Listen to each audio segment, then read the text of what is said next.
शहरातील महत्त्वाची समजली जाणारी नंदिनी नदी सध्या गंभीर प्रदूषण आणि अतिक्रमणाच्या विळख्यात सापडली असून महानगरपालिका, ठेकेदार आणि संबंधित यंत्रणांच्या दुर्लक्षामुळे नदीचे अस्तित्व धोक्यात आले असल्याचा गंभीर आरोप सामाजिक कार्यकर्ते राजेंद्र बागुल यांनी केला. नदीपात्र बुजवून प्लॉट निर्मिती, सांडपाण्याची विल्हेवाट आणि निकृष्ट दर्जाची कामे यांची उच्चस्तरीय चौकशी करून दोषींवर फौजदारी गुन्हे दाखल करावेत अशी मागणी त्यांनी केली आहे. नंदिनी नदी ही शहराच्या मध्यवर्ती भागातून वाहणारी दुतर्फा वस्ती आणि बाजारपेठांनी वेढलेली महत्त्वाची नदी असून तिचा संगम गोदावरी नदीशी होतो.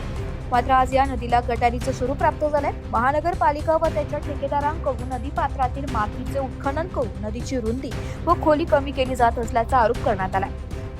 नदी पात्रामध्येच गटारींच्या केबल्स टाकल्या जात असून शहरातील अनेक मोठ्या वसाहतींचे सांडपाणी तसेच काही औद्योगिक सांडपाणी थेट नदीत सोडले जात असल्याने प्रदूषणात मोठी वाढ झाली.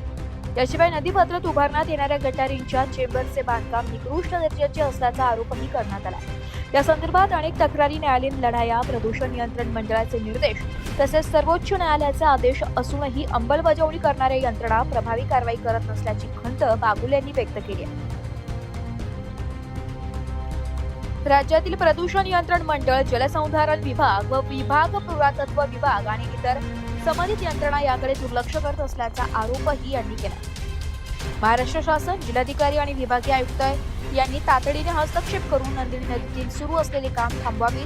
नदीपात्र बुजवणे, प्रदूषण करणे आणि पर्यावरणाची हानी करणाऱ्या संबंधित ठेकेदार व महापालिका अधिकाऱ्यांविरोधात त्वरित फौजदारी स्वरूपाचे गुन्हे दाखल करण्यात यावेत अशी मागणी राजेंद्र बागुल यांनी केली.